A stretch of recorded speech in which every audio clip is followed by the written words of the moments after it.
오늘 우리가 나눌 말씀 마태복음 5장 23절에서 26절입니다. 마태복음 5장 23절.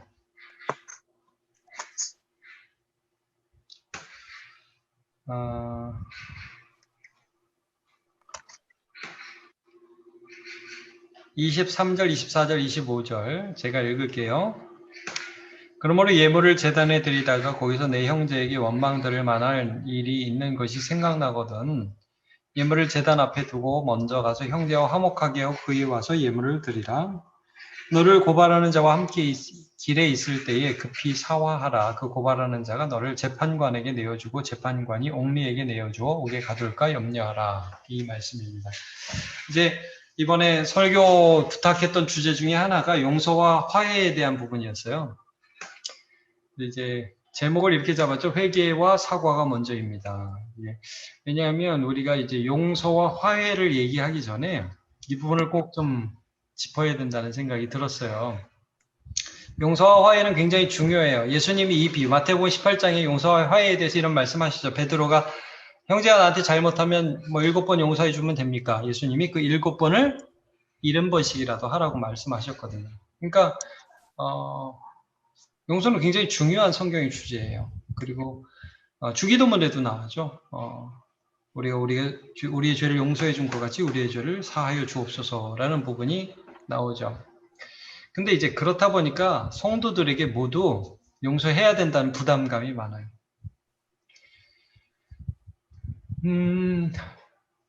희한한 일이 벌어집니다. 제가 이제 바로 여러분에게 용서해라 라고 설교하기 전에 이 부분을 꼭 다뤄야 된다고 생각이 들었어요. 이런 예죠. 예를 들면 제가 이제 뭐 다음 주에도 그 얘기를 좀 하겠지만 제가 가르쳤던 제자 중에 고등학생이었어요. 그 여자애가 고등학생이었는데 목사님 내가 너무 힘들고 어려운 게 하나 있다 이거예요. 뭐가 힘드냐 여자애였는데 고등학교인데 자기를 괴롭히는 애가 있다는 거야 학교에서. 근데 자기는 이제 크리스찬인데 뭐가 힘드냐면 나를 괴롭히는 친구가 있는데 그 친구가 너무 미운데 내 안에 어떤 생각 때문에 힘드냐면 내가 얘를 용서해야 되는데 내가 용서를 못하는 게 힘들다는 거예요. 되게 웃기죠. 근데 어떻게 보면 진짜 신앙인은 이런 고민들을 많이 해요. 그래서 걔한테 그렇게 못된 짓을 하는데 당연히 네가 미운 마음이 들 수 있다. 근데 자기가 사랑해야 되는데 사랑이 안 되는 게 너무 힘들다는 거예요. 참 좋은 고민인데 제가 그래서 뭐라고 걔 자꾸 그 용서를 어떻게 생각하냐면 걔한테 잘해줘야 된다고 생각을 해요. 자기한테 못되고 구는 애한테 나는 신자니까 걔가 아무리 못되게 굴어도 나는 잘해주고 친절해야 된다는 생각이 있더라고요. 별로 목사 같지 않은 상담을 그때 했던 적이 기억나요. 너무 잘해주지 마라. 그리고 오히려 제가 요즘 같으면 이런 상담까지 했을 것 같아요. 너희 부모님을 통해서 학교에 진정을 해가지고 좀 이렇게 문제를 해결할 수 있도록 해야 된다라는 얘기를 지금 같으면 할 것 같아요, 제가. 지금 우리 사회에서 일어나는 일들이 뭐냐면 미투 운동이 그런 거 아니에요. 피해자가 있고 가해자가 있어요. 근데 말하자면 가해자가 전혀 미안하지 않아요. 그리고 문제만 해결하기를 원해. 그럼 용서를 강요하죠. 네가 용서해. 네가 용서하면 되잖아. 이렇게 얘기를 한단 말이에요. 이게 큰 사회적인 문제가 되고 있어요. 그게 기독교적 용서인가? 질문을 해야 돼요. 그러면 이제 우리가 용서를 볼 때 성경은 용서를 말씀하시지만 한번 잘 생각해 보세요. 성경이 용서를 말씀하는데 그 용서 앞에 항상 회개가 들어가요. 그리고 오늘 본문이 바로 이 말씀이죠. 하나님 앞에 예물을 드리러 가는데 뭔가 꺼리끼는 일이 생각나는 거예요. 형제에게 원망 들을 만한 일이 생각이 나요. 그러면 하나님께 예물 드렸으니까 제사했으니까 예배 드렸으니까 괜찮아가 아니라 하나님께 가기 전에 먼저 가서 형제와 화목하라. 먼저 사과하라는 거예요, 이게. 화목하라. 문제를 해결하라는 뜻이에요. 이 화목하라는 뜻은 문제를 해결하라는 뜻이에요. 제가 원어를 일단 좀 했는데 여기 화목하라는 말은 디알라소. 다음 주에 이제 그것도 설명해요. 디알라소. 조정하다, 문제 해결하다 이런 뜻이에요. 그러니까 우리가 세상에서도 합의라는 말을 하죠. 문제가 터졌을 때 법정에 가기 전에 합의해라. 왜냐하면 이제 세상에서도 둘의 문제에서 만약에 고소하는 사람이 있는데 이 사람이 명백하게 잘못했으면 이 사람 벌 줄 수밖에 없는데 둘이 해결되면 되잖아요. 그러니까 합의하라. 먼저 사과하라. 이 인간관계에서 먼저 해야 될 바가 있는 거예요. 근데 우리가 이 기독교를 어떻게 많이 생각하냐면 이게 뭐 중요하냐. 사과가 중요하냐. 하나님 용서해 주시면 되지. 너도 용서해. 이렇게 많이 가는데 그게 아니란 말이에요. 먼저 사과하는 자세. 이 신자의 자세라는 거죠. 그리고 나서 그 후에 예물 드려라. 25절에 너를 고발하는 자와 함께 길을 갈 때 급히 사화하라. 이 사화라는 말은 유노에오예요. 유노에오. 호의를 품다. 좋은 마음을 품다. 일치하다. 화해하다. 너를 고발하는 자에게 좋은 마음을 품고 서로 하나 된 마음을 회복해라. 그러니까 인간관계에서도 먼저 이런 진정성 있는 사과 이런 것들이 있어요. 사과를 어떻게 해요? 사람들이 그냥 내가 사과했잖아. 뭘 계속 그래. 넘어가자고. 이게 사과가 아니잖아요. 그리고 뭐 좀 우스갯소리 같지만 그래서 이런 현상이 있는 거예요. 부부싸움 이게 옛날에 개콘에서 이런 게 있었어요. 개콘에서 남녀가 싸울 때 여자들이 하는 말 아주 잘 하는 말 남자가 미안해 미안하다고 그러면 여자가 항상 뭐라고 묻죠?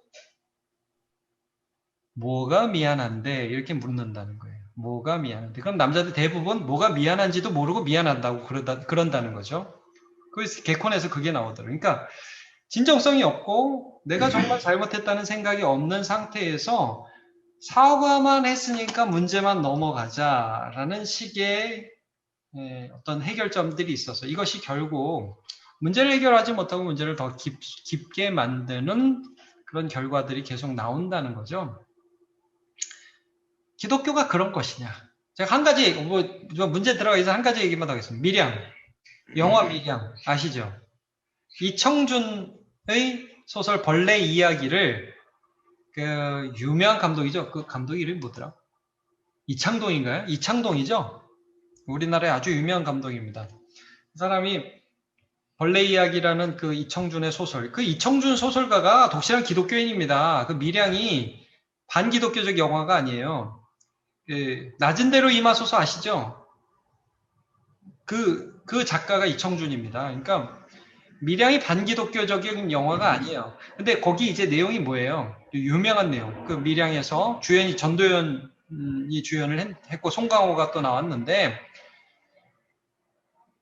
자기 아들을 유괴해서 죽인 살인범이 교도소에 갔는데 교회에서 자꾸 이제 너 그를 용서해야 돼. 이미 이제 잡혔고 벌 받고 사형받게 됐으니 용서해라. 그래가지고 찾아갔더니 어떤 현상이 벌어진 거예요. 자기 아들 유괴해서 죽인 걔가 너무 평온한 얼굴로 하나님이 나 용서해줬다. 하나님이 내 모든 죄를 사해줬다. 그러니까 이 전도연이 열받는 거죠. 야, 어떻게 이럴 수가 있냐. 어떻게 살인범이 저렇게 평안을 그 대사 중에 아주 유명한 대사가 이거예요. 내가 저놈을 용서하지 않았는데 어떻게 주님이 저놈을 용서하냐. 주님도 그럴 수는 없다. 굉장히 유명한 대사거든요. 그럼 여러분 한번 생각해 보세요. 진짜 은혜를 받고 하나님께 용서를 받은 사람이 있으면 자기가 그 은혜를 받기 전에 내가 가해를 해서 어떤 사람이 굉장히 힘들어졌단 말이에요. 근데 그 사람이 나를 찾아왔어요. 그럼 무슨 말을 해야 되죠? 저는 하나님께 용서받았습니다. 그렇게 말을 할 수 있나요? 그렇게 말할 수 없어요. 죄송합니다. 정말 죄송합니다. 이게 은혜 받은 자의 바른 태도죠? 나 하나님께 용서받았어요. 다 용서받았어요. 할렐루야. 이건 완전 뻔뻔한 일이죠. 근데 많은 사람들이 기독교의 용서를 그런 식으로 생각하고 있어요. 주님께 용서받으니까 다 됐어. 사과하지 않아요. 자존심 여전히 세우고 미안해하지 않고 진정성 있는 사과하지 않고 그냥 문제만 넘어가려고 해요. 사울이 대표적인 사람입니다. 사울이 왕 사울. 사무엘이 꾸중하니까 제가 잘못하기는 했는데 이 백성들 앞에서 저를 높여달라고. 대표적인 예입니다. 그러니까 이런 것들이 뭐냐면 우리 관계에 있어서 분명히 화해 전에 용서 전에 사과와 그리고 회개가 있어야 되는데 이걸 패스한단 말이에요. 아니라는 것이죠. 그래서 이제 은혜 받은 사람의 특징은 뭐냐면 사과할 줄 아는 거예요. 진정하게 미안하다는 말을 할 줄 아는 거예요. 이게 은혜 받은 사람의 특징입니다. 뻔뻔하지 않습니다. 예수 믿는 사람들은. 그래서 이제 우리는 이런 말들을 많이 해야 돼요. 정말 미안합니다. 정말 죄송합니다. 이 말을 많이 해야 됩니다. 자, 오늘 하나하나 좀 보도록 할게요. 간단하게 보도록 하겠습니다.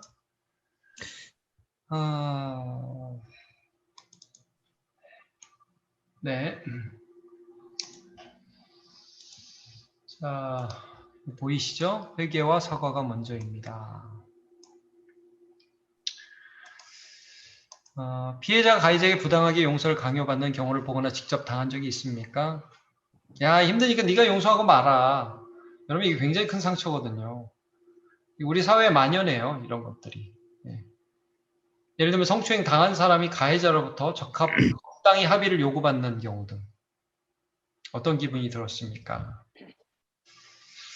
그러니까 우리가 이제 용서해라, 이거 굉장히 조심해야 되는 부분이에요. 용서는 해야 돼요. 하나님도 용서를 요구하셨어요. 근데 이 부분에 가기 전에 어떤 과정이 필요한지에 대해서도 우리가 좀 생각해 볼 수 있어야죠. 자, 1번. 예전에 하나님과의 화목 이전에 사람과의 관계에서 사과 화해를 요구하십니다. 오늘 본문이죠. 내가 사과할 대상이 있습니까? 무엇을 사과해야 합니까? 라는 부분 한번 좀 우리 예수 믿으니까 한번 생각해 보면 좋겠어요. 의외로 가족 간에 미안하단 말 안 합니다. 부모가 자녀에게 미안하단 말을 잘 안 하고 자녀가 부모에게 죄송하다는 말을 잘 안 합니다. 의외로 그래. 형제자매들 간에 야 사과해. 그럼 미안해. 막 그 진정성 하나도 없거든요. 하여튼 저도 애를 키우면서 그런 걸 많이 봅니다. 어떤 걸 해야 되냐 한번 얘기해 보면 좋을 것 같아요. 친구에게. 그래서 이제 셀 모임, 이제 우리 구역 모임을 통해서 그런 것들을 하고 서로 기도하고 한번 사과를 하는 거. 그러니까 엄마 아빠가 맨날 애한테 미안하다 그러면 그것도 스트레스예요. 그러나 한 번은 좀 그런 말을 할 필요 있어요. 제가 이제 이번 설교 준비할 때 그 내용은 안 썼는데 우리나라 폐륜 중에 그 원조 폐륜이 하나 있긴 있어요. 그 방 누구 말고 하여튼 제가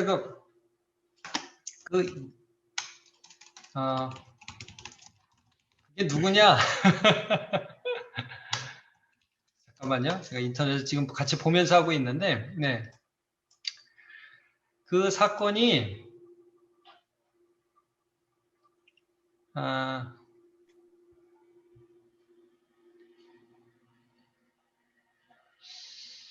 자, 이건 이렇게 되네. 이홍구라는 사람이 졌는데, 잠깐만요. 이은석 사건입니다. 이은석이라는 사람의 사건입니다. 2000년 5월 11일에 있었던 사건입니다. 어머니 머리 위에 잠든 어머니 머리를 망치로 내리친 사건이죠. 아버지가 또 망치에 맞아서 죽죠. 이은석 사건이라고 2000년에 있었던 사건입니다. 이제 이 사건을 이제 조사하다가 연세대 교수 이훈구 교수가 이 애를 상담했어요. 굉장히 착한 애였어요. 그리고 이 애를 상담하고 나서 지은 책 이름이 뭐였냐면 미안하다고 말하기가 그렇게 어려웠나요? 였어요. 책 이름이 미안하다고 말하기가 그렇게 어려웠나요? 부모님이 지속적으로 이 애를 심리적으로 압박했어요. 지속적으로 힘들게 했어요. 쌓이고 여러분 이런 거 있죠. 착한 애가 한번 핑 돌면 무지막지한 짓을 하는 거. 이런 현상들이 지금 이제 이 사회에 계속 나타나고 있는 것이에요. 자, 친구, 뭐 기타 한번 좀 얘기를 해보면 좋겠고요. 두 번째 2번 나와 이 시대를 살아가는 성도에게 화해와 용서 이전에 있어야 할 회개와 사과에서 가장 필요한 자세는 뭐라고 생각하는가 한번 좀 나눠봤으면 좋겠어요.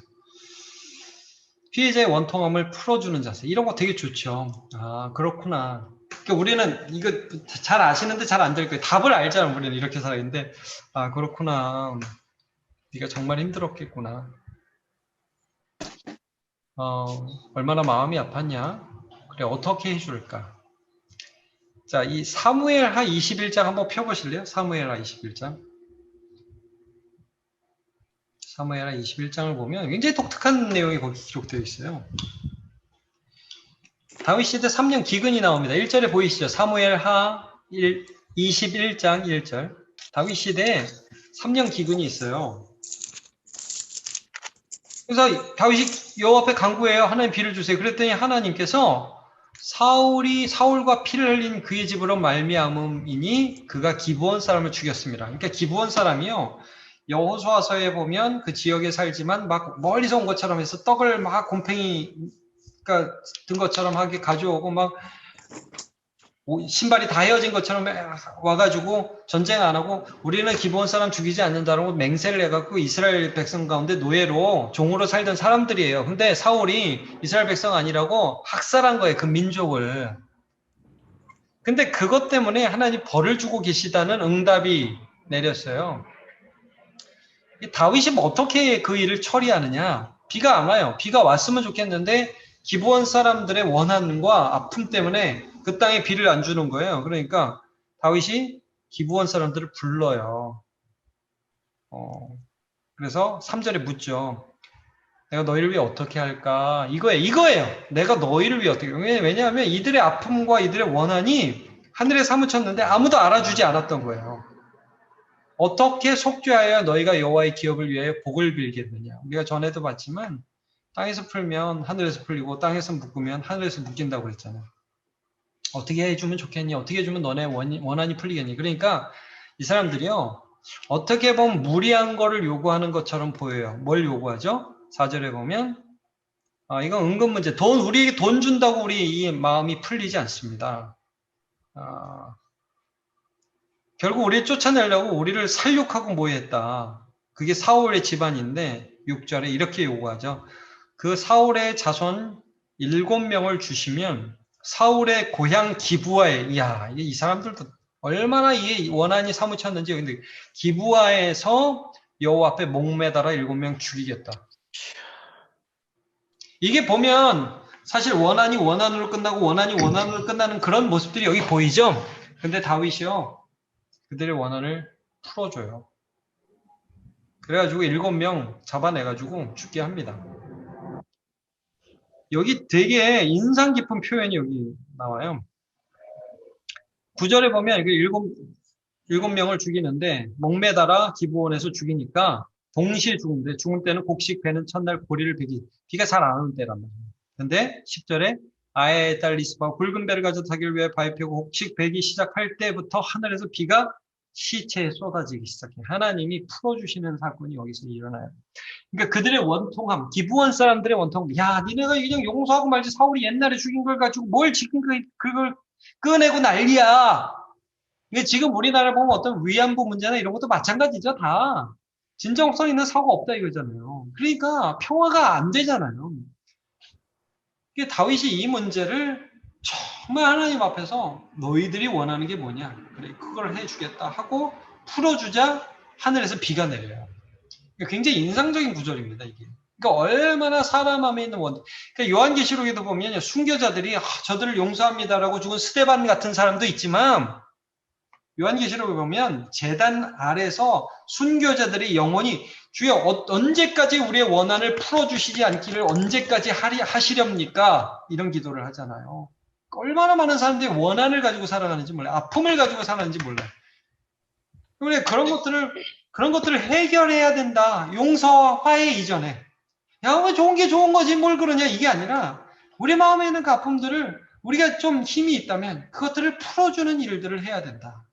이게 성경이 말씀합니다. 자, 또 볼게요. 최선을 다해 실질적으로 책임지는 자세. 이게 뭐냐면 누가복음 19장 8절. 뭐 잠깐만 보시죠. 이게 삭개오 얘기인데 삭개오도 사기 많이 친 사람이거든요. 세리장으로서. 근데 키가 작아서 예수님 보고 싶은데 못 가서 돌감람나무에 올라가잖아요. 이게 예수님이 삭개오야 내려와라. 오늘 니네 집에 좀 있어야겠다. 그러니까 너무 좋아서 내려가서 삭개오가요. 참 인상적인 말을 합니다. 자, 19장 8절. 삭개오가 서서 주께 여자 부요 보시옵소서. 내 소유의 절반을 가난한 자들이 주겠으면 만일 누구의 것을 속여 빼앗은 일 있으면 내 갑절을 갚겠나이다. 책임지겠다는 거예요. 이게 진짜 회개죠. 나로 인해 피해본 사람들에게 내가 보상하겠습니다. 왜냐하면 예수 믿으면서 가장 먼저 이게 걸리거든요. 이것부터 시작하겠다. 자, 그 다음 겸손히 하나님의 벌을 받고 하나님의 은혜를 간구하는 자세. 사무엘 하 16장 11절.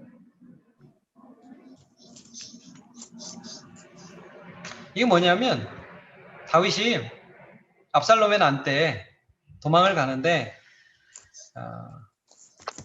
시므이라는 베냐민 지파 사람이 쫓아오면서 욕을 하잖아요. 야, 피를 흘린 자여 가라. 너는 하나님께 죄를 져서 하나님 네 아들한테 나라를 뺏어 너에게 뺏어 주셨다. 피를 흘린 나쁜 놈이여. 안 그래도 힘든데 계속 저주를 하잖아요. 근데 그때 다윗이 어떤 태도를 취하느냐면 옆에서 아비새가 죽이자고 저는 그냥 두면 안 된다고 그러니까 이렇게 말씀하죠. 11절. 내 몸에서 난 내 아들도 내 생명을 해하려 하거든. 이 베냐민 사람이 여호와께서 그렇게 명령하신 것이니 그가 저주하도록 버려두라. 여기 여호와께서 나의 원통함을 감찰하시니 오늘 그 저주 때문에 여호와께서 손으로 내게 갚아주시리라. 그러니까 하나님의 은혜를 간구하면서 내가 지금 이게 어떤 문맥이냐면요. 좀 더 깊이 들어가면 이런 문맥이에요. 다윗이 밧세바를 범하고 우리아를 죽인 사건에 대한 벌을 받는 중이라는 의식을 갖고 있었어요. 하나님 나단 선지자를 통해서 네 집에 칼이 끊이지 않을 것이라고 그랬고 백주의 네 아내들이 욕을 당할 것이라고 말씀하셨거든요. 그 일이 지금 압살롬의 난 때 진짜 일어난 거예요. 그러니까 이 다윗은 자기의 죄에 대한 벌을 받고 있다는 의식을 갖고 있는 거예요. 그래서 시므이를 죽이지 않고 저거는 여호와께서 하게 하신 거니까 내버려둬라. 그 대신에 하나님이 그 다음에 나에게 은혜를 주실 것이라는 말을 하죠. 이런 모든 것들이 회개와 사과, 진정한 화해 이전에 죄 때문에 관계가 끊어지는데 그 죄에 대한 맺음, 이게 있은 후에 회개와 사죄가 있은 후에 사과가 있은 후에 용서와 화해가 있는 거죠. 그러니까 우리 은혜 받은 사람은 용서도 중요하지만 이 말을 많이 해야 됩니다. 미안합니다. 진심으로. 죄송합니다. 그리고 그의 마음을 풀어주는 거. 이게 먼저 선행돼야 돼요. 이거 없는 화해는 사실 없습니다. 예수님 십자가에서 우리 모든 죄를 지셨지만 우리가 회개해서 그걸 받아들여야 돼요. 자, 겸손히 잘못을 인정하고 말로 사과하고 용서를 구하는 자세. 요한일서 1장 8절에서 9절, 야고보서 5장 16절. 요한일서 1장 한번 볼게요.